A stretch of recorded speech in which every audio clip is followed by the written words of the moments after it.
Here we are on day 3 of the Safer at Home order, episode 3 of the podcast that will be named. Father Paul Hartman and Father Jordan coming to you recorded from the St. Monica Rectory. And there he is, ladies and gentlemen, Father Paul Hartman. Father Paul, the Dean, the Judicial Vicar, and the pastor of St. Monica and St. Eugene parishes.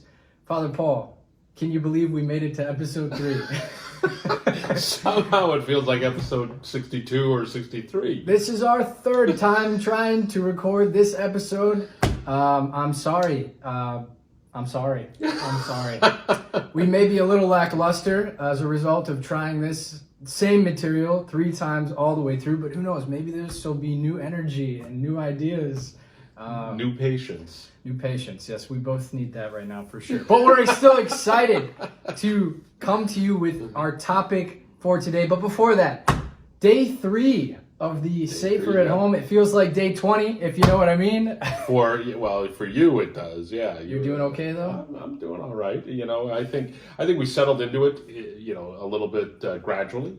For us, the schools were first announced for closure, then it was a few days later announcing the suspension of masses and settling into that process. And then eventually now the governor's order for, safer at home, shelter in place, whatever you want to call it.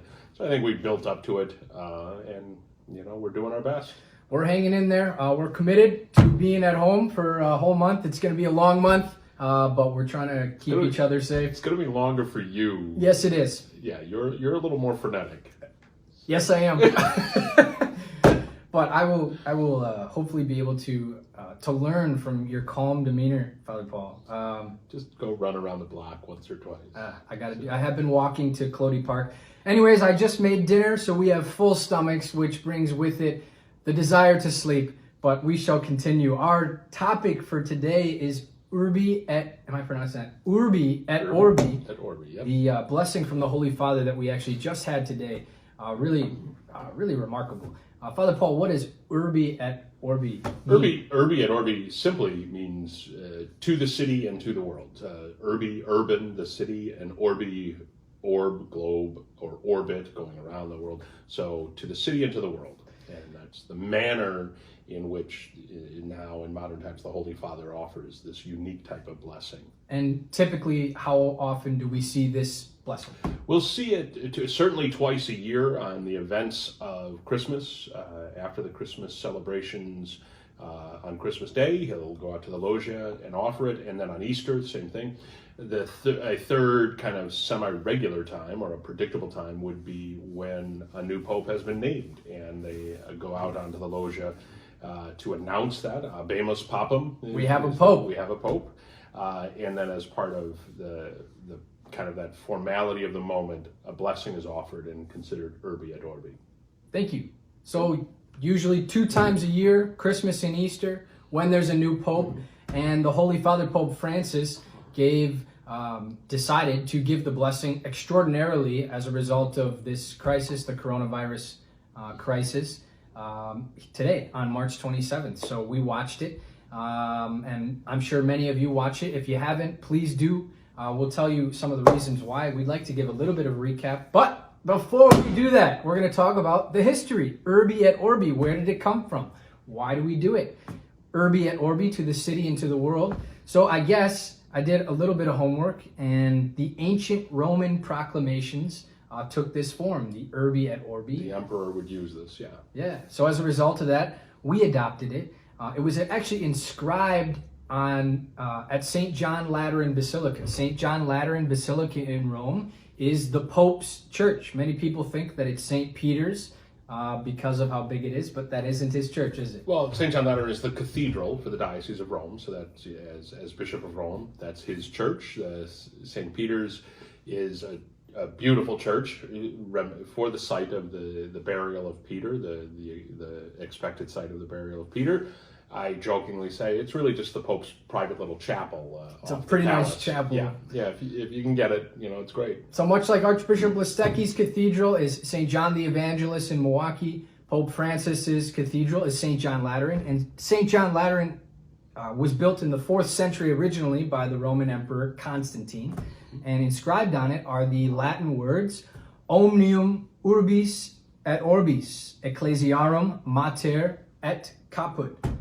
Father Paul, could you translate the Latin for us? Well, it refers to St. John Lateran being the mother church and the head church for the city and for the world. It's because it's the seat of the bishop of Rome and the successor to Peter. It is the church to the city and the world. Exactly. The head and mother of all the churches of the city and of the world. Yeah, the mother church of all the churches. Mm-hmm. So, as a result of this, all the papal blessings took on this Urbi et Orbi form. And it wasn't until the 13th century, Gregory X, shout out to Dr. Paul Munson for all the history, by the way, he established the blessing as we know it today, where the Pope comes out onto the loggia, the balcony of St. Peter's, and gives a blessing to the Catholic faithful of the city of Rome and the Catholic faithful by extension in the entire world. Mm-hmm. However, Pius IX withheld the blessing when the Papal States were collapsed. What were the Papal States? Well, the Papal States were essentially the properties, the large swaths of properties that the Pope had control of. Italy was really not a country for most of its history. It was a collection of city-states, Milan and Naples and Venice, each having kind of their own sense of identity, their own sovereignty, and the Papal States would fit into that under the control of the Pope. And then at the time of the Italian Civil War and Revolution, the whole structure was changed, and the Papal States were taken over, or taken away from the direct control, confiscated. And the Pope, in protest of that, was a prisoner of the Vatican and didn't offer this blessing in the same way for generations. Pius X would give the blessings, but not on the loggia. He gave them within St. Peter's Basilica, turned opposite. And then Pius XI reinstituted these blessings once the Lateran Treaty of 1929 occurred, which did what? Well, that established the sovereignty of the Vatican City-State, established it as its own independent political reality. The treaty was with Mussolini, but by extension, then it was respected by all governments of the world. Yeah. So there we have the sovereignty of the Vatican, which is the smallest country in the world. Yep. Right? Yep. So that kind of leads up to modern day. Eventually, there were the three instances traditionally where you did the blessing: Christmas, Easter, and when there's a new pope, and special circumstances, which we have today from our Holy Father, Pope Francis. We watched it together. It was pretty spectacular. What were some of your impressions? Well, it was impressive from the very beginning. I mean, just the very intensity and intentionality of. It sounds almost too crass, but it was staged beautifully. It was a rendering of our Catholic faith, our beliefs in so many levels, from the very opening shot from high above the square, which was dreary, dark, it was 6 o'clock, so it was, sunset, and it was rainy and cloudy, and the only light was the lights under the canopy where the altar would be for an outdoor mass in the square, or the Pope's chair would be for an audience, but the lights were on, so you had this bright spot right in the middle, and the Pope walking up that incline, that kind of, it's a little mix of a slope and steps to approach it. He came from the square side, which was I found very surprising, but he was with his limp, with his sciatica. I mean, he was hobbling along to get up there, and it was just this impressive view. I thought it was like out of and I brought this up in our first. It was out of a movie. He thought it was like the Lord of the Rings. The Lord of the Rings, Gandalf yes, it coming was a on the edge yes, to save the day. That's no, right. that's a really good comparison. Gandalf. It was almost like there was special effects to make it as dark and dreary as it was. And the lights from the canopy, and also it seemed like his cassock, the whiteness of his cassock, walking amidst the gray, was very, very, very striking. As you've said. Whoever planned this really did a good job as far as the staging of it. And then his talk, and then the movement to the crucifix and to the icon of Our Lady, and then from there into the portico for the Eucharistic adoration. Let's talk about those two religious images. One thing too, I mean, it reminded me of when he came to the United States and he walked into the house chamber. I mean, you see this white kind of walking into this familiar territory. It was even more striking to see that white walking through the gray rain, empty St. Peter's Square. Yeah. The two religious images, as you said, that they actually brought to the square were one, a crucifix, and two, an image of Our Lady. We want to explain to you what those were. So the first was...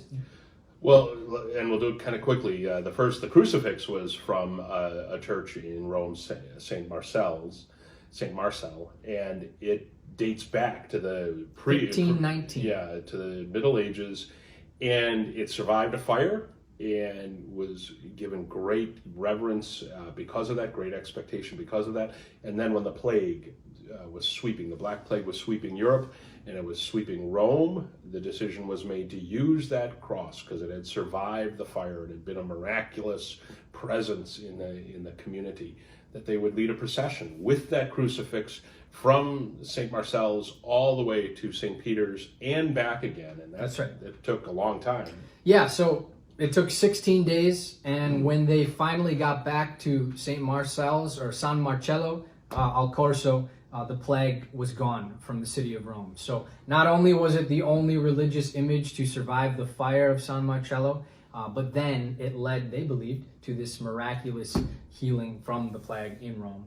And then also we had the icon of Our Lady of the Roman people. Really, yeah, Our Lady of Rome, or the people of Rome, caretaker of the people of Rome. Which is the image of Our Lady at St. Mary Major Basilica in Rome. And our Holy Father, Pope Francis, visits this icon immediately right before he goes on a papal visit and when he returns. Very faithfully every time, and also every time Marian Feast Day occurs. So it's become a very popular image, especially during his papacy. It's always been popular among the people of Rome. So yeah, he took time to reverence each image. Yep. And then he went, as you were saying. Well, then moving into the portico, not into the main basilica itself, which is what I thought it would be, just to that, that limina, that entryway, in between the empty, dreary square and the grandeur and beauty of St. Peter's. But he was just on that little porch, essentially, where they set up an altar and brought out the Blessed Sacrament, and he gave time of adoration, and then again, hobbling with his sciatica, he brought the monstrance with the Blessed Sacrament back out onto the rainy, front steps and offered his blessing. It was a powerful, powerful moment. Oh my gosh, it was unbelievably the image that we had of him blessing the city and the world with Jesus, with the Eucharist. And the backdrop. Explain kind of that image. You explained it as something on social media. Well, I think it'll become one of the most iconic images of Francis and his papacy. I think it's just this powerful, where you see beyond it the empty dreariness and nothing that can be made out, but the vividness, but even kind of in muted tones of Francis himself, but then the gold monstrance that he's holding, that he's struggling to hold, it seems. Yeah, it's just powerful. It was really powerful. I think it instilled in both of us, and I'm sure many of you, a lot of hope. And just, it's awesome to be Catholic. Well, I mean, as I've said, when there's strife and there's challenge, this sounds worse than I mean it. We do plagues right. That's right. Catholics, we do plagues right. We know how to respond. We have Our Lady. We have our centrality, and we have Christ in the Eucharist. What more could you hope for? Thank you, Holy Father, for giving us hope today. We really do encourage you to watch, if you haven't already. As the Vatican and the Holy Father said, the Urbi et Orbi blessing carries with it a plenary indulgence. Plenary indulgence, what is a plenary indulgence? Well, a plenary indulgence is essentially a lifting of the penalty, the temporal punishment for a sinfulness. Now, it's probably more... I already went to confession. You would. Why do I need a plenary indulgence? Well, for any sin is a break of relationship with God, and it carries with it some temporal, some worldly impact. if my sin is fighting with you, or as we all often have said, fighting with my brothers and sisters, I can be forgiven of the sin, but there is still some amendment and repayment to be made to heal the relationship. So if there's a punishment to be had, it's because the relationship is not complete. It's not made healthy again. And the plenary indulgence comes about because we make a connection. We make a connection to the Eucharist. We make a connection to the Lord. We make a connection to the wider church in this way. That's why it's the blessing, traditionally the blessing, and the intention to receive the Eucharist, and an intention to go to and make an integral confession. So all of these, and now in this situation, they're kind of waiving some of the requirements. But it's that intentionality to want to be connected, which will gain the plenary indulgence. Well said. So all you have to do to have this complete removal of temporal punishment and receive the plenary indulgence is watch the Urbi et Orbi. Even if you didn't watch it live, you can watch it recorded and still obtain the indulgence. And then 1, pray for the intentions of the Holy Father. 2, go to confession and receive the Eucharist whenever you are able, even after the pandemic. Obviously, those things are less accessible now, especially the Eucharist. And 3. Well, and they've waived receiving communion right now. If you take time and have kind of a Eucharistic devotional event, the Sacred Penitentiary has defined that participation in it much more broadly than traditionally. Great. So, watch the Mass online, participate in a Eucharist devotion online. Those are ways to fulfill that expectation. Okay. And then 4, complete detachment of sin. So really a desire to be totally transformed and united with the Lord. Very good. Okay, Urbi et Orbi, plenary indulgence. That is our topic for today. We hope that you enjoyed it. Well, we got 2 more pieces of business. Yep, we do have some announcements that we want to make. No, well, what's the title of the show? Oh my gosh! Yes. We were supposed to do that at the beginning. You were supposed to do that at the beginning. Wow, you waited all this time. I wasn't going to do a retake for the 4th time. You could have interrupted me. I try not to interrupt. Maybe it was... I should be more like that. All right, so... we had you vote on the name of our podcast, and we finally have a name. As we said, the 3 options were The Infectious Priests, Pod Bless You, and 2 Priests in a Pod. Cast. 2 Priests in a Pod cast. So tell us, there was a pretty overwhelming... It was 3-1. Pretty much 3-1 when we added together the online votes from the parish website, responses on Facebook and Twitter and all the different platforms. Yeah, they all did get votes, but there was one that was ahead of them by far. And so I will give the drum roll. The name of our podcast for eternity is... 2 Priests. 2 Priests. You're interrupting again. 2 Priests and a Podcast. In a Podcast. There we go. That's the name of the podcast. Even though technically we've learned this isn't a podcast. Podcast is audio. But we're going to use it more. We don't care. Yeah. This is a podcast for us and for those that are watching. So 2 Priests in a Podcast. Yep. Very good. And now... Quick announcements for parishioners or Catholics on the North Shore. We will continue as long as we can to keep our churches open between 9 a.m. and 4 each day. Please respect social distancing and the rule of 10 that's out there. There's a little sign about how to help us maintain a clean church and a safe church as you enter. Confessions, Father Jordan will take this spot I had last week of being available as a drive-through, and hopefully we can continue this. We'll see how long it's allowed, but tomorrow morning, 9 a.m., here at St. Monica in the parking lot, and there will be parking lot cones to help direct you. Both our parishes do want to continue to support various food pantries and inner city outreach. We had success last week with a food drive. There's such dire need right now with so many people, especially low-income people, out of jobs. Food drive and personal hygiene products, noon to 1 o'clock at both parishes. The parking lot at St. Eugene, 7600 North Port Washington Road, and St. Monica, Silver Spring, and Santa Monica here in Whitefish Bay. please, just to drive through, there will be a place to place it. You don't have to have any interaction whatsoever. So food and personal hygiene products. And my closing request, we're going to go through another weekend where no collection baskets are passed. Maybe drop your envelope in the mail to your parish, whether it's our parishes or another, or when you come through for the food drive, or stopping by the parish, just drop it through the mail slot or something like that. Lastly, reach out to the elderly, the homebound, and the vulnerable. They really do need us to check on them and to support them with our prayers these days. Yeah, just to hop on that, we announced last podcast the St. Monica North Shore Neighbor Program. We also wanted to tell you about also a program at St. Eugene, which is almost identical. It's the You Are Not Alone program. And much like St. Monica, to participate, it's very simple. You go to the St. Eugene website, steugenecongregation.org, scroll down and either click one button for request help or the other click to volunteer. So thank you to those who coordinated that. We now have that at both parishes, which is really incredible. Very good. The dean, the judicial vicar, the pastor of St. Eugene and St. Monica, Father Paul and Father Jordan, coming to you talking about Urbi et Orbi, talking about plenary indulgence.